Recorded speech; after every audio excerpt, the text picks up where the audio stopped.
How to log out or sign out of Outlook app.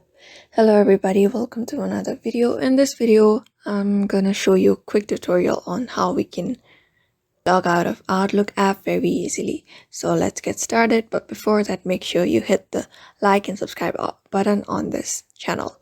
So let's get started. First of all, open the Outlook application. After opening it, tap on the Google option at the top left. And here you can see the settings at the bottom left. Just tap on it. And here you need to go under general. Here you can see the accounts option. Just tap on it.